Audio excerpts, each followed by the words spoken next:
Chers paroissiens et amis, bonjour. Comme tous les samedis, vous allez trouver ici tous les éléments nécessaires pour vivre votre dimanche à la maison, honorer le jour du Seigneur chez soi. Donc l'affiche complète de liturgie domestique, accompagnée des chants et psaumes que vous pouvez écouter, de la prière universelle et puis d'une homélie fait maison. Comme tous les dimanches désormais pour notre parcours Cap Pentecôte, demain vous recevrez une introduction à la lecture des Actes des Apôtres, le lien Doodle pour s'inscrire à la veillée, la nuit de prière de mardi soir, et ainsi comme ça chaque semaine pendant cette semaine, sur le même modèle que le jeudi saint, et puis les autres outils qu'on vous a annoncés que vous pourrez télécharger. Donc ça, ce sera demain. Voilà, aujourd'hui, j'entends des phrases du psaume et de l'Ancien Testament. Jusque à quand, Seigneur, jusque à quand? Il y a cette clameur qui monte des prophètes du peuple d'Israël lorsque l'épreuve dure et dure trop longtemps. On peut aussi porter cette parole euh, parce que ça dure, qu'on ne voit pas bien les échéances, et donc c'est pénible, on crie vers le Seigneur jusque à quand. Euh, on voit fleurir dans la presse notamment des tribunes ou des pétitions de la part de fidèles, de la part de prêtres, pour faire entendre cette grande soif d'une reprise de la vie des sacrements, de la vie liturgique dans nos églises. Voilà, il y a une grande soif, et je crois que c'est bon qu'elle s'exprime, qu'elle soit entendue.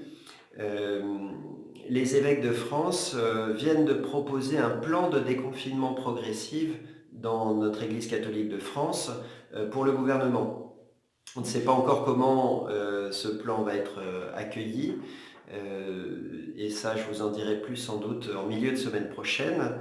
Mais ce que je peux vous dire, c'est qu'il est précis, qu'il rappelle bien que la liberté religieuse est un droit fondamental, l'expression d'une liberté essentielle. Euh,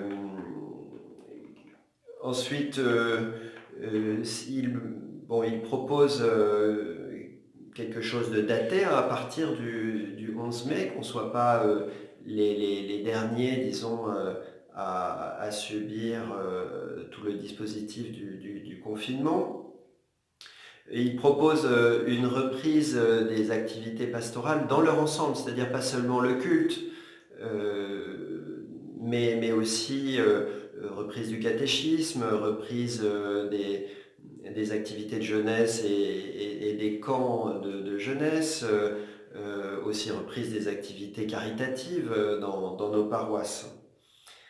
Voilà, il y a évoqué, plutôt qu'un numerus clausus dans les églises, plutôt un taux de remplissage des églises, peut-être un tiers ou quelque chose comme ça, enfin un taux qui soit raisonnable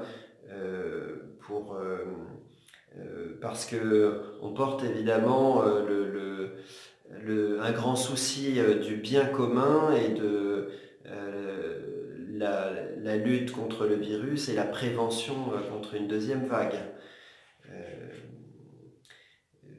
il reviendra à chaque paroisse du coup de mettre en œuvre des dispositifs irréprochables, avec des moyens humains de service d'ordre et puis des moyens matériels aussi de protection, de désinfection, de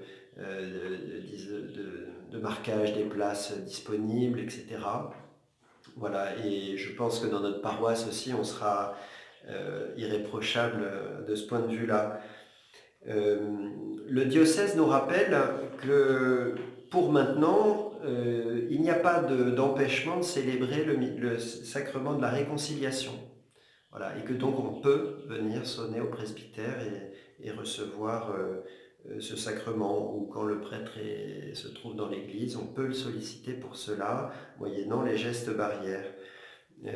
On peut aussi voilà, prier dans nos églises. Elles ne sont pas fermées, donc il ne s'agit pas de réouverture, mais elles sont ouvertes et on peut y prier en évitant les regroupements.